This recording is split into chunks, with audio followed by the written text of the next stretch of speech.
우리 함께 성경 찾아서 읽고 말씀 공부 시작하도록 하겠습니다. 데살로니가 후서 1장입니다.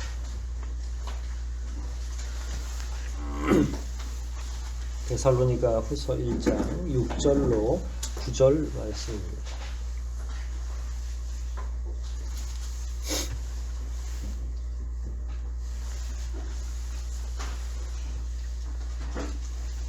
찾으셨으면 6절, 7절, 8절, 9절 교독하지 않고 저랑 합독하도록 하겠습니다. 6절부터 9절까지 말씀을 합독하도록 하겠습니다. 6절부터 우리 함께 뜻을 생각하면서 읽기를 시작하겠습니다. 너희로 환난 받게 하는 자들에게는 환난으로 갚으시고 환난 받는 너희에게는 우리와 함께 안식으로 갚으시는 것이니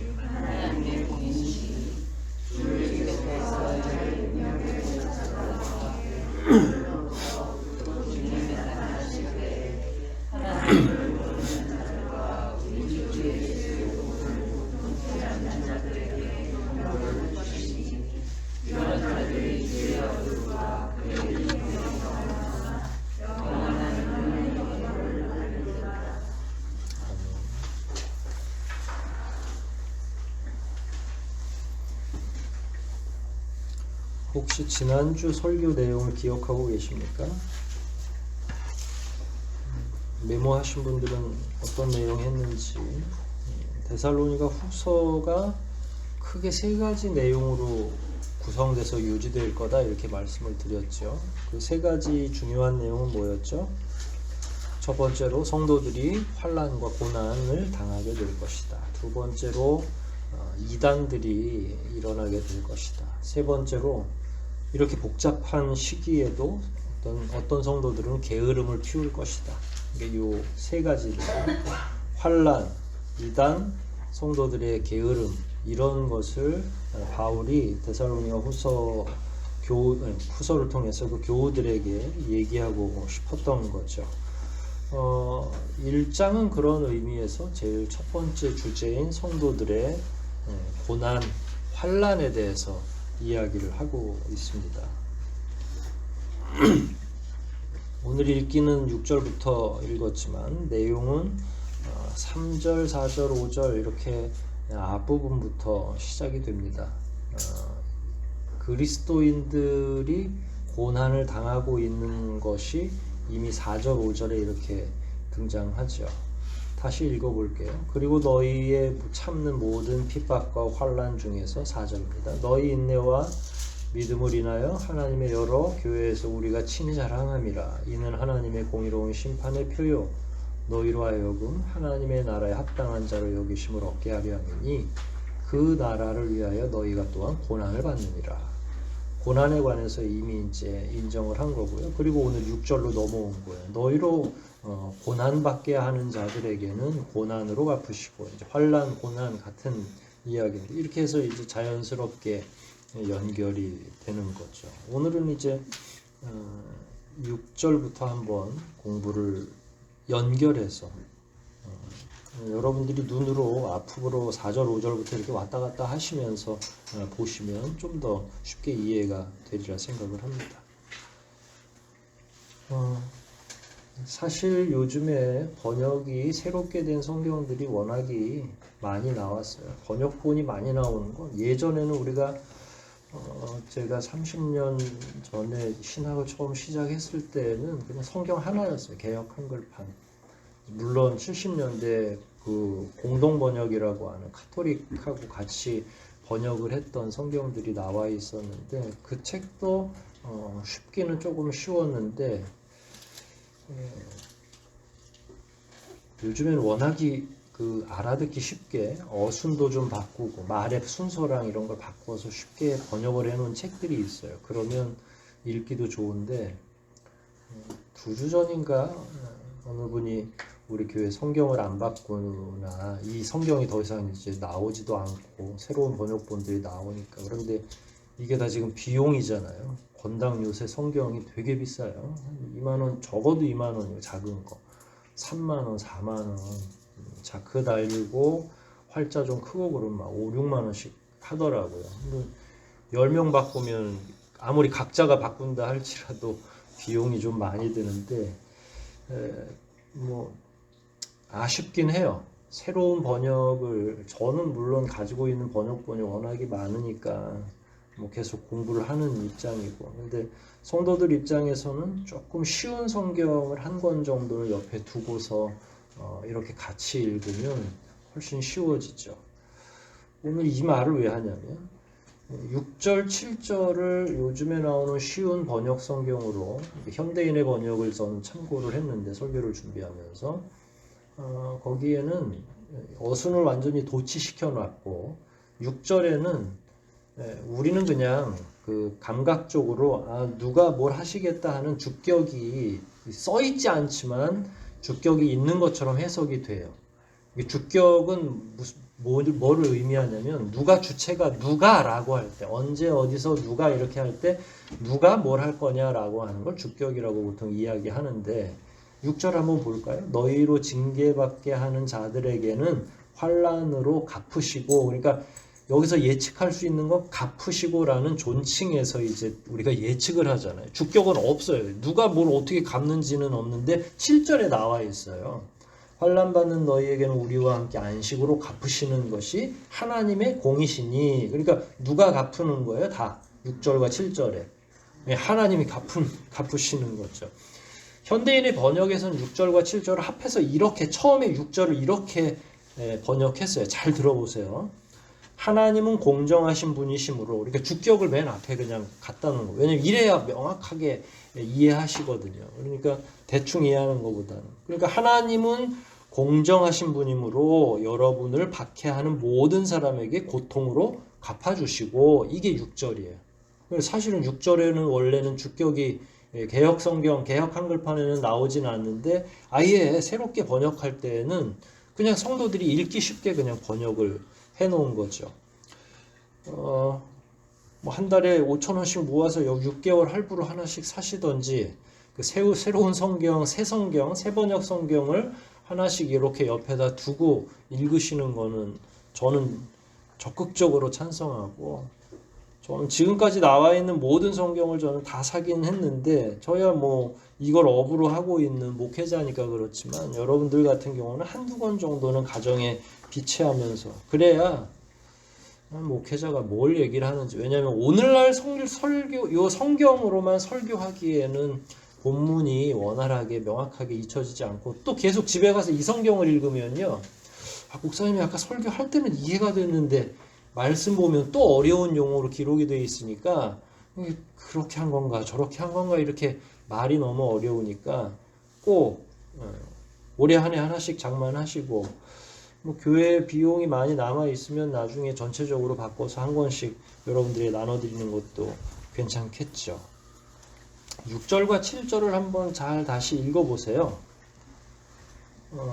환난 받게 하는 자들에게는 환난으로 갚으시고, 누군가가 또 환난 받는 너희에게는 우리와 함께 안식으로 갚으시는 것이 하나님의 공이시니, 이렇게 해놓고 이제 예수님이 이렇게 나타나실 거다라고 했는데, 요약을 하면 무슨 내용이죠?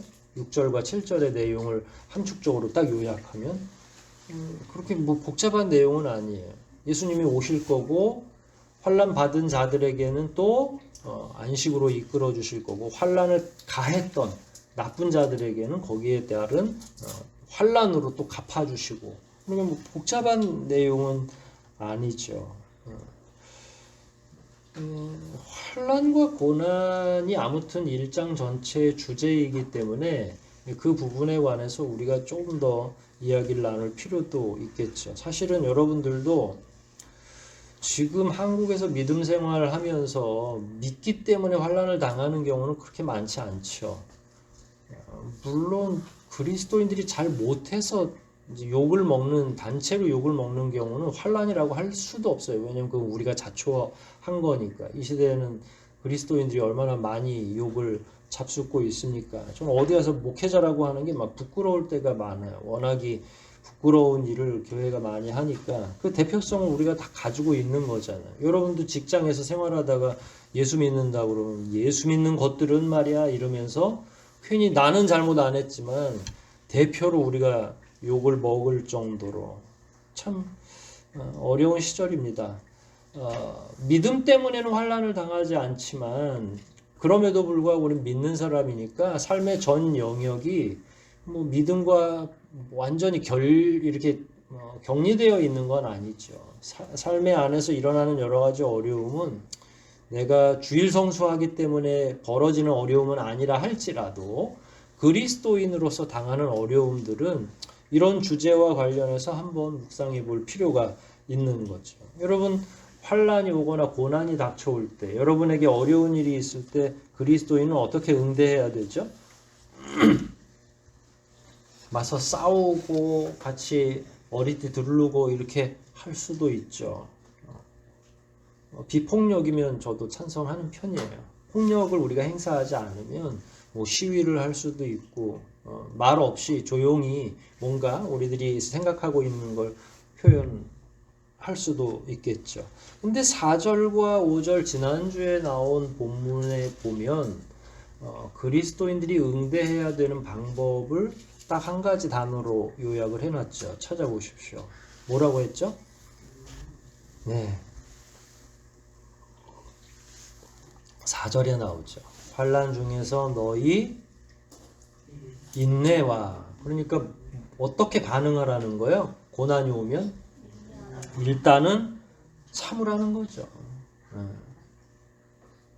그러니까 앞으로 질문할 필요가 있겠어요, 없겠어요?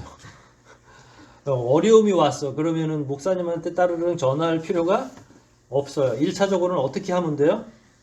참아요. 그러면 또 아니 그러면 목사는 왜 존재하고, 근데 인내의 방법 가운데 목회자의 위로가 있는 거죠.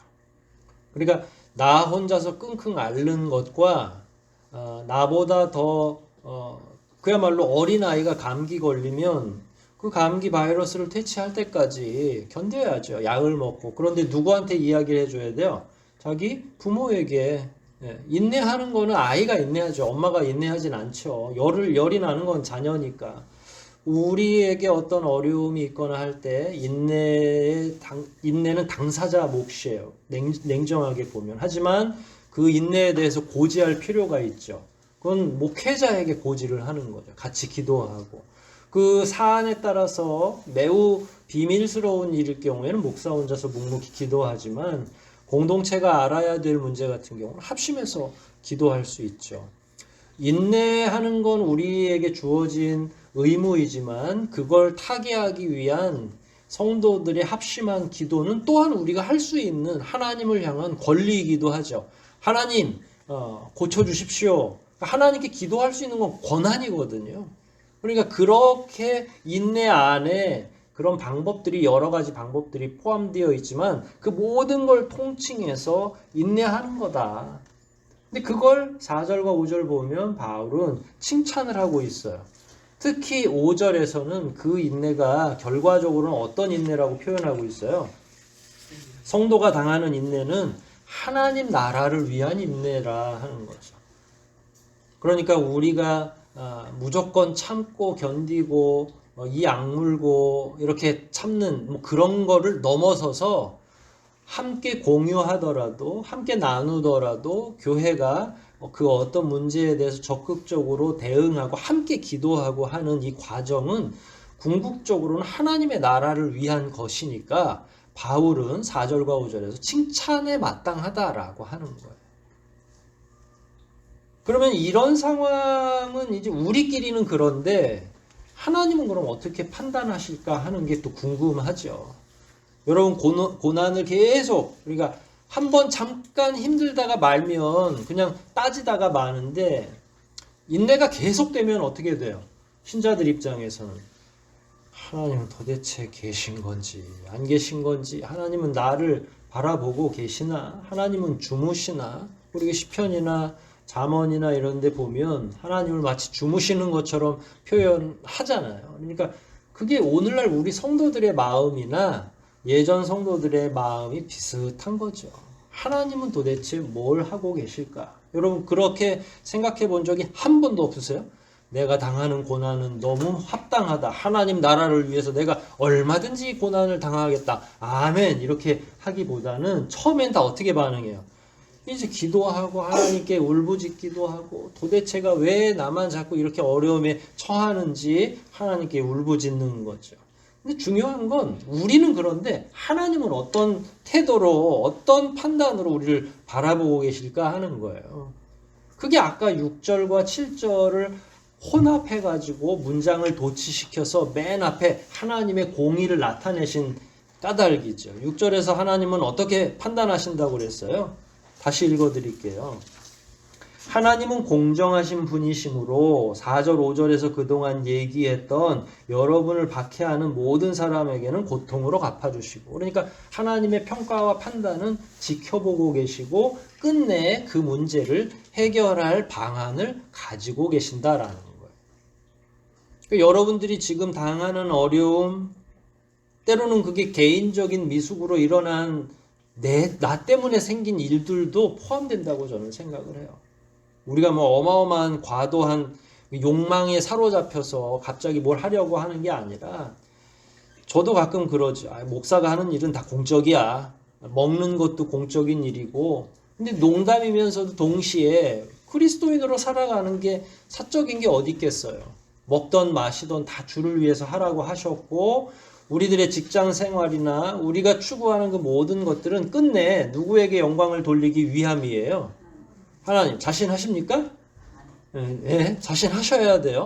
그래서 세세한 것들 가운데 때로는 내가 실수하는 것조차도 하나님이 지켜보고 계시고 회복시켜 주실 수 있는 여지가 있다고 저는 생각을 하는 거죠. 그러려면 먼저 뭐가 돼야 되냐면 내가 하나님 나라의 영역 안에 있어야 돼요. 그래야 내가 내 개인적으로 한 실수도 하나님이 인정해주고 받아주는 거죠. 내 욕망에 의해서 나만을 위해서 하는 일이 아니라 하나님을 위해서 살다가 나의 잘못된 실수로 인해서, 그럴 수 있잖아요. 판단이 잘못될 수 있거든요.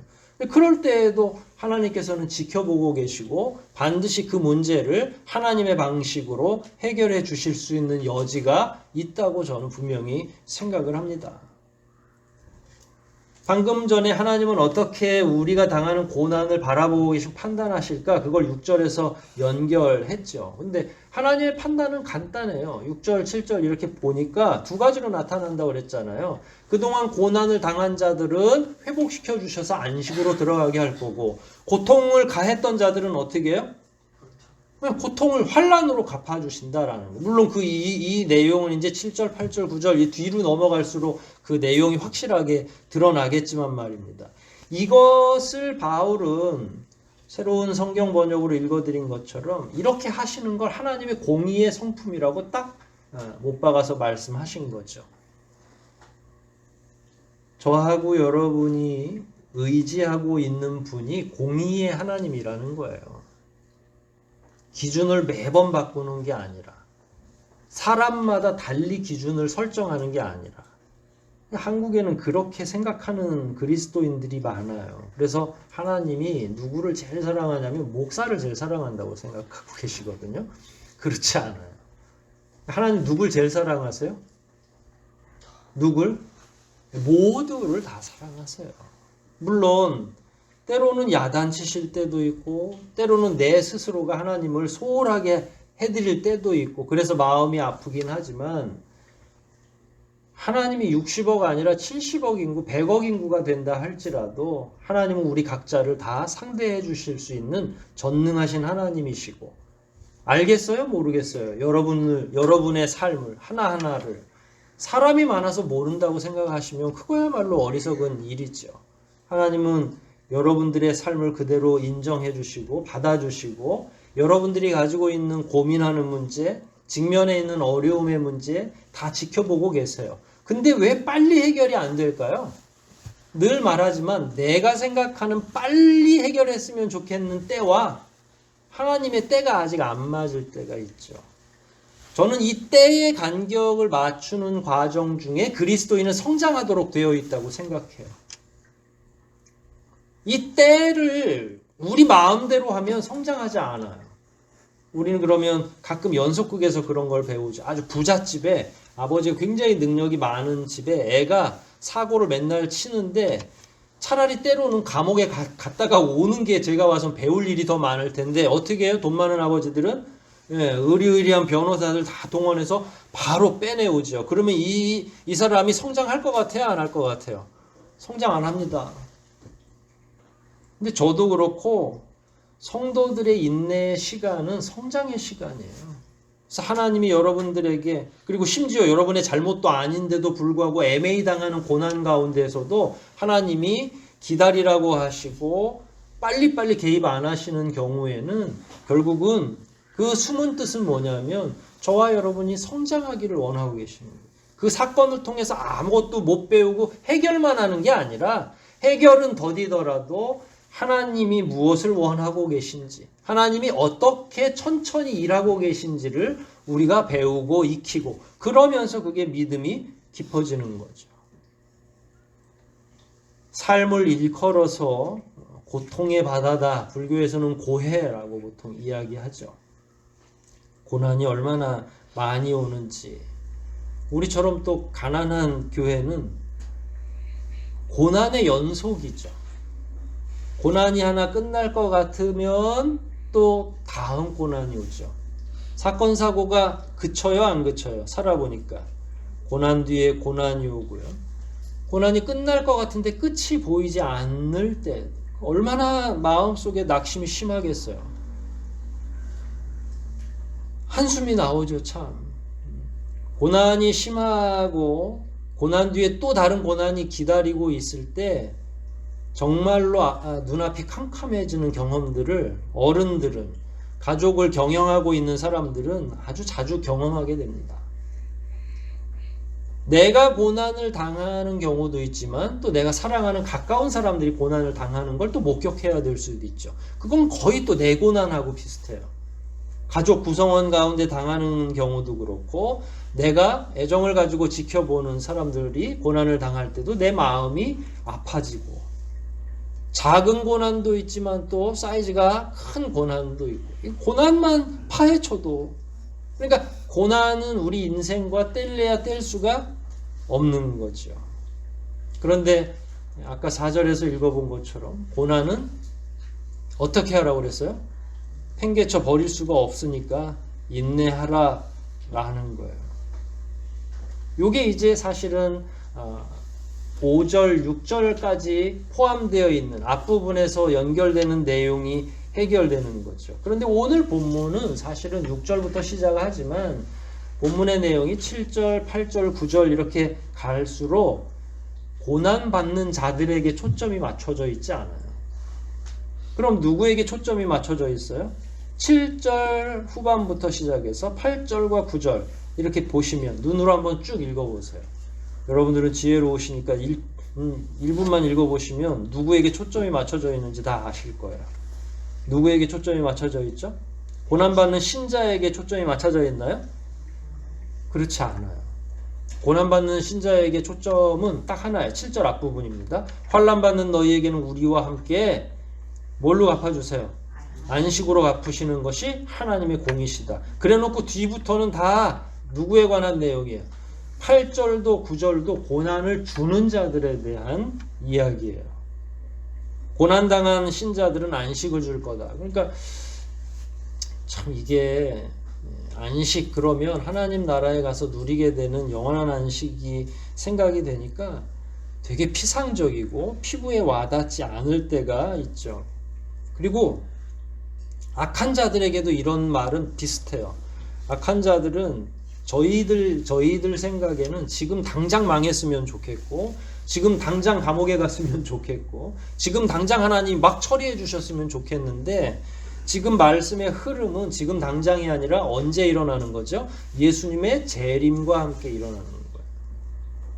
그러니까 이게 피부에 와닿지 않으니까 악한 자들은 계속 악행을 저지르고 있는 거고, 믿는 자들은 계속 고난을 당하면서 그 꼴을 보고 있어야 되는 게, 그게 또 다른 힘든 일인 거죠. 그럼에도 불구하고 오늘 본문을 잘 읽어보면 이게 굉장히 어마어마한 일이구나라는 걸 알 수가 있죠. 첫 번째로, 왜 이렇게 우리에게 관심을 주지 않으시고 오히려 고난을 가했던 나쁜 사람들에게 관심을 더 가지고 계실까라는 거예요. 왜 바울이 이런 내용을 했을까라는 거예요.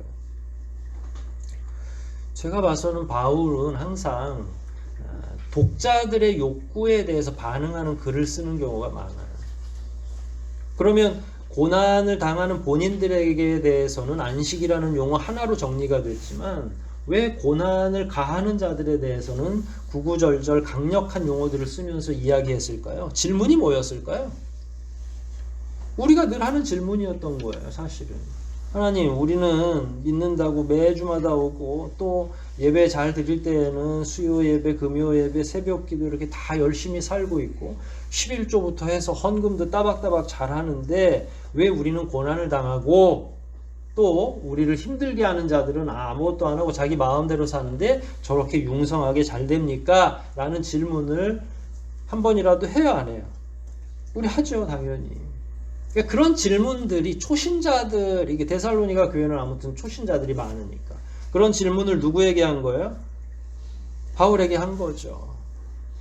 질문도 그렇고 현실 안에서도 바울이 계속 그걸 목격하게 되는 거예요. 그럼 바울 입장에서는 성도들이 이런 상황에서 계속 노출되면 안 믿는 사람들이 계속 더 잘 사는 것 같아. 믿음을 믿는다고 표현하고 했더니 핍박이 들어오고 우리를 굉장히 괴롭히는 사람이 더 많아지고 내가 그냥 내 돈을 쓰고 쾌락을 추구할 때는 로마 사회에서 아무런 어려움이 없었어요.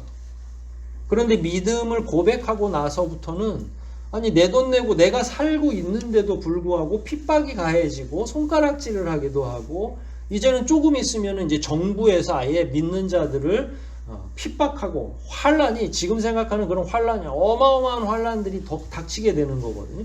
이런 전조현상을 그리스도인들이 계속 보고 있고 그런데 이 사람들이 30년씩 막 권사로 살았던 사람들이 아니라 6개월, 1년 전에 믿었던 사람들인 거예요. 이 사람들 입장에서는 질문이 그런 거죠. 그럴 때 바울은 걱정하지 마. 하나님이 눈에 안 보여도 모든 것들을 전부 다 보고 계시고 그게 이제 공의로운 하나님이라고 하는 용어 속에 다 포함되어 있는 신학적인 내용인 거예요. 일부러 공의로운 하나님이라고 바울이 쓴 거거든요. 그러면 하나님은 공의롭다. 공의로운 건 뭐예요? 저울추가 한쪽으로 기울지 않는다는 거예요. 명확하게 평가한다는 거죠. 의로운 자는 의로운 자의 그 선행을 저울로 달아보실 거고 악한 자는 악한 자의 악행을 저울로 달아서 그것 그대로 평가하고 판단하실 거다라는 거예요. 그러니까 그 공의로운 하나님이라는 용어 하나 안에 이미 해답은 포함되어 있는 거예요.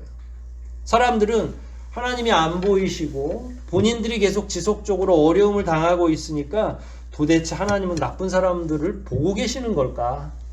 나쁜 사람들에 대해서는 어떤 생각을 하고 계시나? 그러면 우리는 도대체 언제까지 고난을 이렇게 살아야 되나? 고난을 당하면서. 이런 게 질문인 거죠. 그 다음에 고난 다음에는 뭐가 있을까? 이거 되게 현실적인 질문인 거예요. 그것에 대해서 바울은 목회자이니까 당연히 대답할 의무가 있는 사람인 거죠. 그 대답이 7절, 8절, 9절입니다. 제일 먼저 7절이에요. 환난받는 너에게는 우리와 함께 안식으로 갚으시는 것이 하나님의 공이시니 여기까지 다 살폈어요. 그래놓고 이제 본격적으로 가장 중요한 예수님의 재림에 대해서 7절 말미에 이야기하고 있죠. 주 예수께서 저의 능력의 천사들과 그냥 천사들이 아니라 능력 있는 천사들과 함께 하늘로부터 불꽃 중에 나타나실 때 이 세 가지가 중첩돼서 굉장히 강력한 재림을 보여주는 거예요. 하늘로부터 왔다는 것도 강력한 거고요. 그 다음에 불꽃 중에 왔다는 것 이게 이제 천둥 번개를 동반하고 온다는 거는 어마어마한 그러니까 초자연적이면서 동시에 인간들이 경험해보지 못했던 그런 현상들을 동반해서 주님이 오신다는 거잖아요. 그러니까 이건 그런데다가 또 아까 능력의 천사들이라고 했죠. 예수님이 처음에 오실 때는 어떻게 오셨어요? 이 땅에 오실 때는 마국간에 누구랑 같이 왔어요? 누구랑 같이 오긴 누구랑 같이 아무도 따라오지도 않았죠. 어린애로 온 거예요. 거기 가서 머리 숙이고 있는 목자들도 한심해 보이고 그 동방 박사들이 그 오랫동안 공부했던 사람들이 애기한테 절하는 아니 우리를 구원해야 되는데 누가 온 거예요? 애기가 온 거잖아요. 그것도 왕실에서 태어났어요? 아니잖아요. 그러니까 이런 모든 게 전세가 역전되는 게 예수님의 재림이라고 하는 거예요. 그러니까 예수님의 재림 때에는 최대한 화려하게 오셔야 돼요. 위대하게 오셔야 돼요. 창조주로서 오셔야 돼요. 통치자로서 오셔야 되는 거죠. 그렇죠? 그래서 예수님의 재림은 몇 명만 알 수가 없어요. 자기네만 안다고 그 교회로만 온다고 그건 말이 안 되죠. 왜냐하면 하늘로부터 불꽃 가운데 나타나는데 그걸 못 볼 사람이 어디 있겠어요. 그러니까 속을래야 속을 수가 없는데도 속으니까 그것도 참 묘한 일이기도 하거니와 뭐 여하튼 예수님의 재림은 심판자로 전능자로 누구나 다 볼 수 있도록 이제는 힘을 갖고 온다는 거예요. 공의로운 하나님도 우리에게 좋은 사인이 되지만 힘 있는 예수 그리스도라고 하는 것도 우리에게는 위로가 되죠. 지금 1장은 뭐에 대해서 얘기한다고 그랬죠? 하나 가르쳐 드렸는데 그걸 또 까먹으시면 어떻게 해요? 1장은 뭘 다루고 있다고 그랬어요? 그리스도인의 환난, 고난. 그리고 그리스도인이 고난을 당하고 있다는 거잖아요. 그런데 저기에서 누가 오세요? 어떤 모양으로요? 힘 있는 모양으로. 그럼 우리는 신나요? 안 신나요? 단순한 거예요. 그거예요. 사실은. 저하고 여러분이 완전히 짓눌려 있는데 힘없는 노인네가 하나가 걸어오면 비전이 안 생기잖아요. 왜냐면 내가 더 힘이 있는데. 그런데 누가 오시는 거예요? 우리를 구원해 주시러. 예수님이 모든 힘을 다 갖추시고 하늘로부터. 그러니까 지금 한창 전세의 역전이 필요하고 우리는 막 계속 눌림을 당해가지고 목조름을 당하고 있는데 경제적으로나 육체적으로나 모든 어려움, 신앙적으로도 그렇고 그런데 구해줄 법한 분 우리를 한순간에 다시 전화위복시켜줄 만한 분이 오는 거예요. 그게 7절 마지막 부분이죠. 오시려면 그런 분이 오셔야 되는 거죠. 아까 공의의 하나님이 나왔고요. 두 번째로 7절에서 전세를 역전시킬 만한 창조주, 심판주 하나님이 다시 온 거예요. 예수님은 삼위일체 하나님으로 오신 거죠. 고난과 인내가 그동안 있었죠. 인내하라고 꾸준히 참으라고 했는데 계속 참는 건 아니고 이제 마지막 때에는 예수님이 오셔서 우리를 어디로 들여보내준다고 그런 거예요? 안식으로. 그런데 안식으로 올 때 아까 말씀드린 것처럼 힘없는 노인네가 와가지고 안식을 얘기하면 우리가 믿음직스럽지 않죠. 왜냐하면 안식을 보증해 줄 만한 분이 안식을 가지고 있는 분이 안식을 준다고 해야 그 약속이 성취될 거잖아요. 여러분에게 누군가가 내가 너에게 큰 돈을 줄 거야 라고 할 때 정말로 돈이 많은 사람이 여러분에게 그렇게 약속을 해야 그래도 한번 신뢰를 걸어볼 만 하잖아요. 나보다 못 사는 사람이 맨날 와가지고 아이고 제가 잘 되면 도와드릴게요. 그럼 우리는 그걸 진심으로 대답해요? 아니면 건성으로 대답해요? 예 그렇게 말고 대답을 하죠. 예수님이 이렇게 오실 때는 예가 아니라 우리의 눈이 완전히 뜨여지게 될 거고 확실하구나. 이제 드디어 하나님이 성경에서 그토록 이야기하셨고 말씀하셨던 마지막 예수님의 재림이 이제 시작된 거구나. 누구도 거역할 수 없고 부정할 수 없는 완전한 사인. 이건 뭐 사인만 보여주는 게 아니라 완전한 진짜가 등장하게 되는 거죠. 그러므로 심판이 시작이 되는 거예요. 그분이 오시면 어떻게 합니까? 다 심판을 받죠. 양은 양대로 염소는 염소대로 심판을 받아요. 믿는 자들도 그 앞에 나가서 심판을 받는다고 말씀하고 계시죠. 복음서에 보면. 믿는 자는 어떤 심판을 받아요? 천국으로 가는 심판을 받는 거죠. 판결을 의미하는 거예요. 심판 그러면 용어 자체가 너무 두려운데 두렵죠. 불안하죠. 사실 그 불안을 막 조정하면 여러분들 저 땅 문서도 가져오라고 그러고 집 문서도 가져오라고 하고 하는 이단이 되는 거죠. 불안을 막 조정하는 거예요. 카톨릭이 중세에서 그런 역할들을 많이 했었죠. 면죄부를 팔고. 왜냐하면 오신다고 얘기했는데 그분이 오셔서 판단을 굉장히 엄격하게 한다고 자꾸 이야기하는 거예요. 그러면 여러분은 지금 예수님이 오시면 약간 모자랄 것 같아요? 선행이 남아돌 것 같아요? 이제 모자란다고 생각하는 거예요. 우린 겸손하니까. 모자라는 건 뭘로 채우면 돼요? 헌금으로 채우면 된다고 얘기를 하는 거지. 심판대에 그 돈을 도대체 어디다 쓰려고 헌금으로 채우려고 그러는지 모르는데 그걸 또 믿으시고 그러니까 참 우리 주님이 이렇게 오시면 제일 먼저 인내한 신자들을 찾으세요. 헌금 많이 한 신자를 찾는 게 아니라 인내한 신자, 교회를 위해서 무릎 꿇은 신자들, 교회를 향해서 눈물 흘린 신자들, 자기 가정을 지키기 위해서 최선을 다해서 애쓴 신자들. 왜냐하면 그 사람들은 이 고난의 시간을 오면서 너무 고통스러운 거예요. 너무 두려운 거예요. 여러분, 죽음이 엄습하는 현장이 지금도 있다고 말씀드렸잖아요. 선교의 현장, 우리가 선교비만 조금씩 보내주고 마니까 여러분들이 개념이 없으신데 실제로 지금도 여전히 선교의 현장은 자기 목숨을 다 내놓고 하는 거예요. 그 마음이 쫄리겠어요? 안 쫄리겠어요? 쫄리죠, 당연히. 뭐가 필요해요? 안식이 필요한 거예요. 우리가 당하는 고난 가운데 우리는 자꾸 그걸 환금성 있는 금덩이나 돈으로 생각을 하거든요. 그리고 우리가 이렇게 어려움을 당하면 안식 이런 거 말고 피상적인 거 말고 진짜 좋은 걸 줬으면 좋겠다. 빌라를 한 채 주시든지. 얼마나 요즘에 교인들이 현실적인지. 안식 그러니까 식상하잖아요. 하지만 마음의 두려움이 있는 사람에게, 불같은 고통을 지나고 있는 그런 사람들에게, 정말로 찌들려 살고 있는 모든 사람들에게는 가장 중요한 게 뭐냐면 주님이 주시는 평안한 쉴만한 물가, 정말로 풀을 뜯을 수 있는 그 초장이 필요한 것 아니겠어요?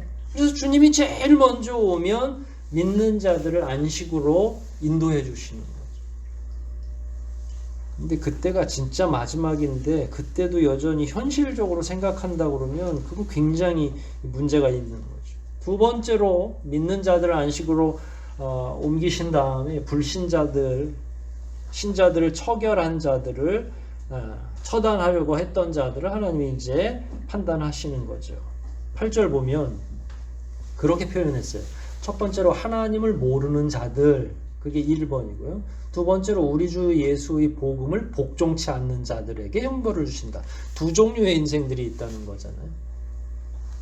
하나님이 인생들을 판단하실 때 아예 모르는 자들 있잖아요. 이건 뭐 예를 들어서 그런 말 하죠.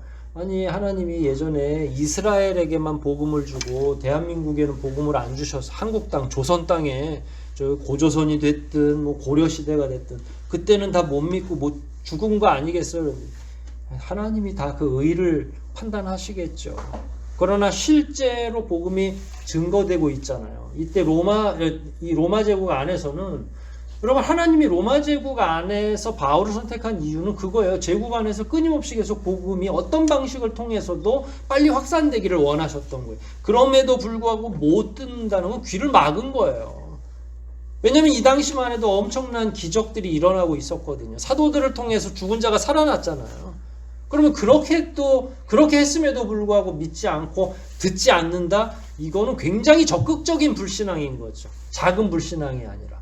두 번째로 예수의 복음을 복종치 않는 자들. 예수를 알았어. 그런데 예수님이 말씀하시는 그 복음에 대해서 순종하지 않는 거예요. 나를 믿어 하나님께 갈 수 있다라고 하는 이 단순한 구조의 말씀도 순종하려고 하지 않는 거죠. 이런 자들은 어떻게 한다고요? 이제 형벌을 내리는 거죠. 그래서 8절 말미에 그들에게는 형벌을 주신다. 그럼 이런 자들에게 어떤 형벌을 줘요? 9절에 나오는 거죠. 여러분, 재림을 하시기 전까지의 시간은 참 우리도 그런 느낌인데요. 예수님이 지금 같으면 막 안 오실 것 같아요. 너무 지루하고 고통이 길어지고 그러면 힘들고 마치 악한 자들이 영원히 득세할 것처럼 보여지고 우리의 고난은 끝나지 않을 것처럼 보여지죠. 그럼에도 불구하고 예수님은 반드시 재림하십니다. 하나님은 반드시 심판하시죠. 판결하실 겁니다. 그 판결 내용이 9절이라고 말씀을 드렸죠. 9절을 믿지 않는 자들이 읽으면 뭐 별로 식상하게 생각할 수도 있겠어요. 뭐라고 그랬죠? 이런 자들에게는 어떤 형벌을 준다고 그랬어요? 주의 얼굴과 그의 힘의 영광을 떠나게 해서 영원한 멸망의 형벌. 여기서 멸망은 죽는다는 의미가 아니라 살아있으나 하나님과 결별되어 있는 걸 멸망이라고 하는 거거든요. 그건 죽은 상태라는 거예요. 생령, 살아있는 영으로 하나님과 교통하지 못한다는 건 죽은 상태를 의미하는 거거든요. 그러면 이제 요즘의 사람들이 아니 뭐 지옥에서 바늘로 찔리는 것도 아니고 그냥 뭐 감옥 갇히는 것처럼 이렇게 구절은 표현이 되어 있잖아요. 설마 뭐 하나님이 계속 바늘로 찌르시겠어요? 그런 거 신경 쓸 것도 없어요. 뭐 불이 끓어오르고 그거 아니라도 이 구절이 갖고 있는 의미는 이게 사실 쉽게 생각할 수 있는 게 아니에요. 지금은 크게 느껴지지 않죠. 비현실적이에요. 사실은 어떤 면에서는 아까도 저도 말씀드렸지만 악한 자들이 그냥 내가 보는 앞에서 빨리 망했으면 좋겠지 나중에 막 뭐 영원히 하나님과 격리되고 이런 거는 뭐 그때 가서 일이고, 근데 더 크고 더 넓게 보면 이 구절은 무시무시한 거예요. 사실은요. 여러분, 예수님의 재림은 진짜 마지막이거든요. 이 온 우주의 마지막 시간이에요. 근데 사람들이 그 개념을 잘 모르니까 예수님이 재림을 해도 미국도 있고 한국도 있고 하와이도 있고 이렇게 생각을 하니까 다양한 선택지가 있다고 생각을 하는데, 예수님이 재림을 하면 다른 다양성이 다 사라져요. 그러니까 새 하늘과 새 땅이 된다는 건 그 의미잖아요. 그러면 나라는 몇 개가 돼요? 예수님의 재림이 되면 나라는 하나만 되는 거예요. 거기부터 이제 사실은 이 구절이 무시무시한 구절이 되는 거죠. 한 나라가 되고, 시간은 어떻게 된다고 그랬어요? 죽고 사는 게 있어요, 없어요? 영원한 차원으로 한 나라가 되고 시간은 영원의 상태로 들어가니까 여기서 영원히 행복할 것인지 영원히 두려울 것인지는 이제 조금씩 더 심각해지기 시작을 하는 거죠. 그러니까 지금 살아가는 개념으로 보면 구절은 별거 아닌 것처럼, 그래 나는 내 맘대로 살다가 하나님 안 보고 살겠어 이렇게 이야기하거든요. 하나님을 믿느니 차라리 내 주먹을 믿든지 돈을 믿든지 하겠잖아요. 요즘 사람들은 다 그렇게 생각하는 거죠. 왜냐하면 그때도 여전히 돈이 있거나 자기 주먹을 믿을 수 있다고 생각하고 착각하기 때문에 그러는데, 예수 그리스도의 재림이 오는 순간에 우리가 선택할 수 있는 선택지는 하나도 없다는 거예요. 지금이야 뭔가 선택하고 뭐든지 자기가 고르지만 종말의 때에는 아무것도 선택할 수 있는 게 없다는 거예요. 구절은 그런 전제를 놓고 하는 거죠. 그런데 이제 가장 중요한 거는 의식이 명확하다는 거예요. 그게 제일 중요한 거죠.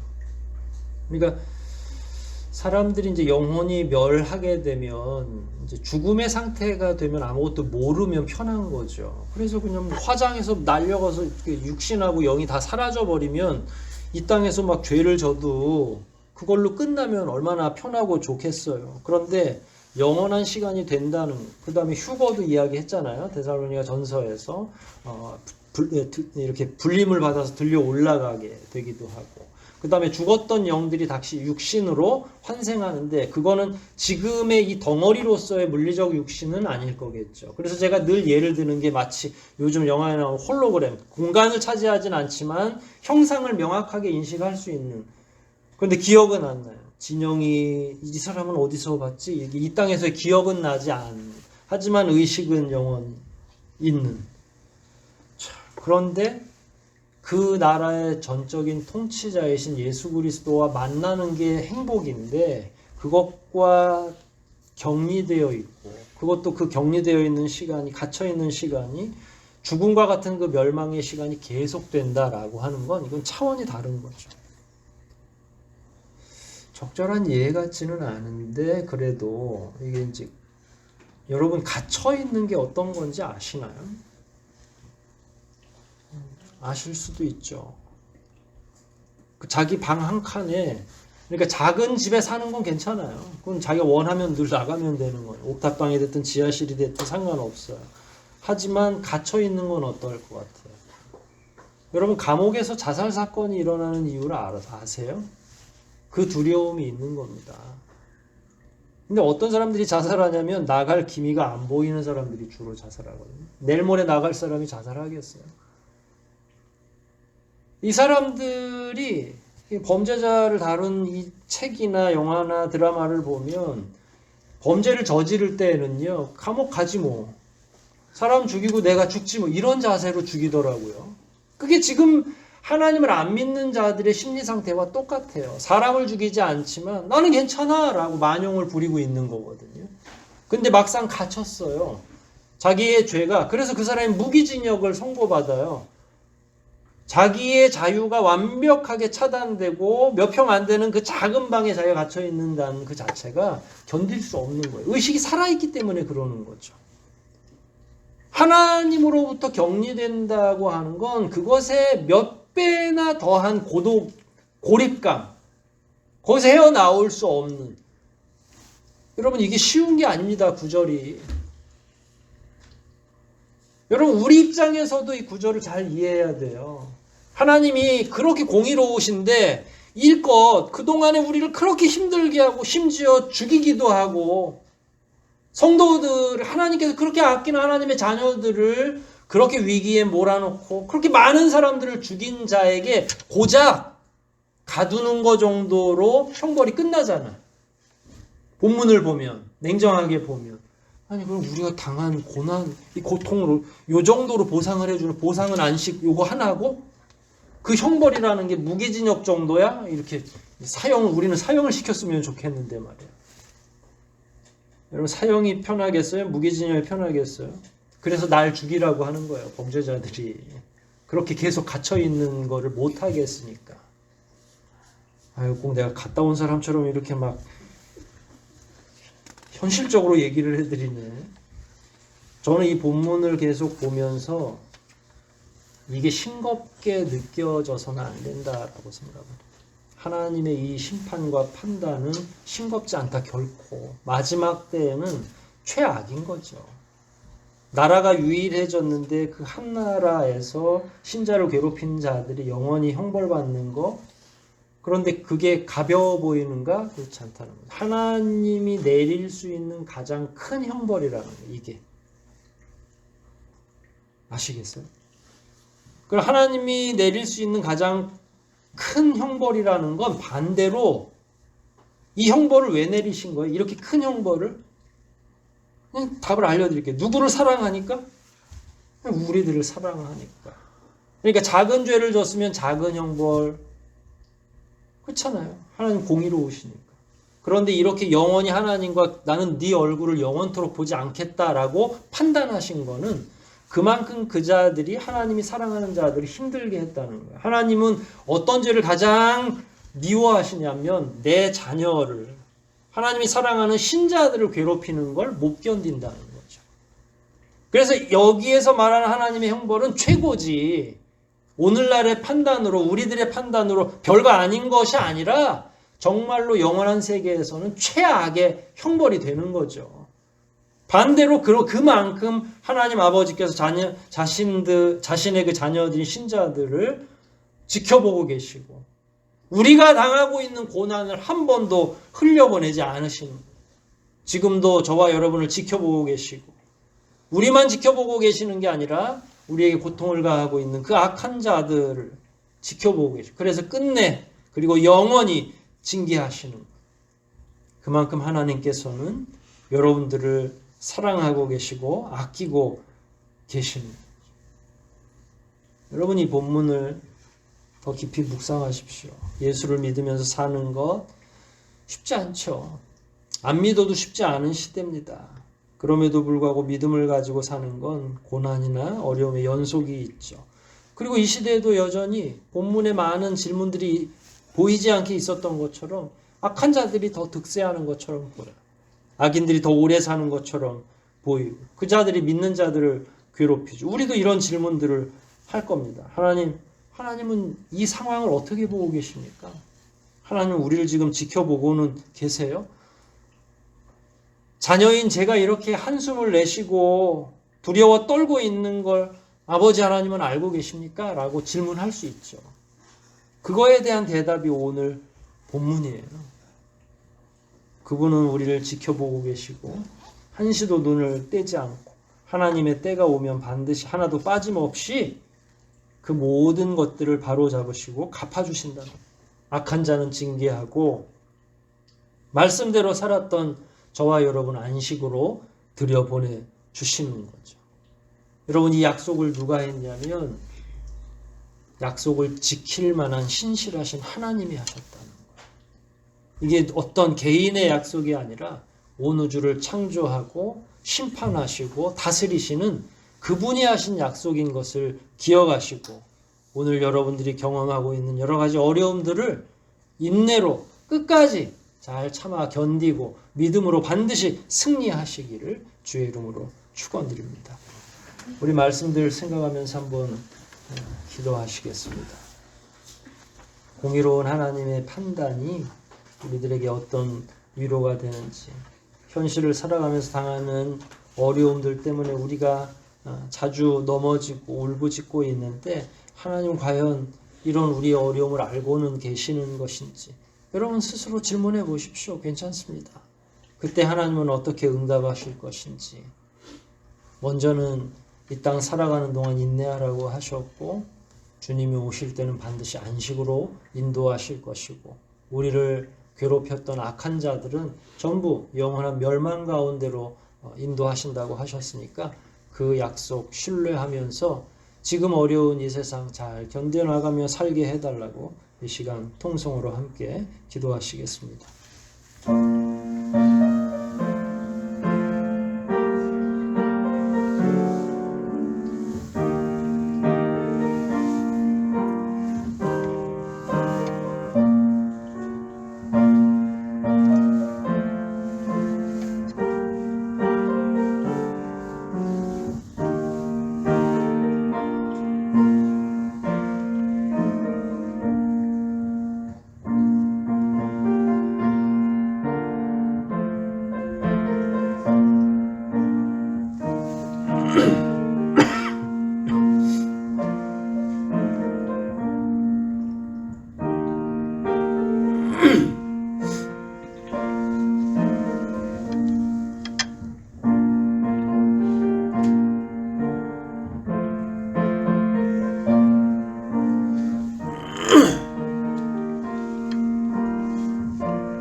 하나님 아버지 감사합니다. 오늘도 말씀을 통해 연약한 주의 자녀들을 위로해 주시고 약속하신 그 모든 것을 이루기 위해 예수 그리스도의 재림을 준비하고 계신다는 사실을 저희들이 알게 되었습니다. 아는 것 이상으로 그 내용을 확신하고 살아가는 게 중요할 텐데 삶의 현장에서 저희들이 자주 넘어지고 여전히 많은 어려움과 직면하다 보니 과연 하나님께서 우리를 사랑하시는가 하는 질문이 들 때도 많이 있사옵나이다. 하나님 오늘 본문을 통해서 하나님이 우리를 얼마나 세밀하게 살피고 계신지 우리뿐만 아니라 악하게 굴고 있는 많은 자들까지도 하나님이 지켜보고 계신다는 사실을 저희들이 명심하고 살아가게 도와주시옵소서. 끝내 하나님께서 믿는 자들에게 영원한 안식을, 믿지 않는 자들에게 영원한 멸망의 시간을 주시겠다고 하신 이 말씀을 잘 기억하여 남아있는 인생 더욱 믿음 가운데 기도와 인내로 살게 도와주시고 한순간도 악한 것을 꿈꾸지 않고 오직 주님 안에서 의롭게 살아가게 도와주시옵소서. 그렇게 결심하고 그렇게 살기를 소원하는 주의 사랑하는 자녀들에게 성령 충만을 허락하여 주시고 그 성령의 힘을 빌어 더욱더 능력 있는 삶으로 살아가게 도와주시옵소서.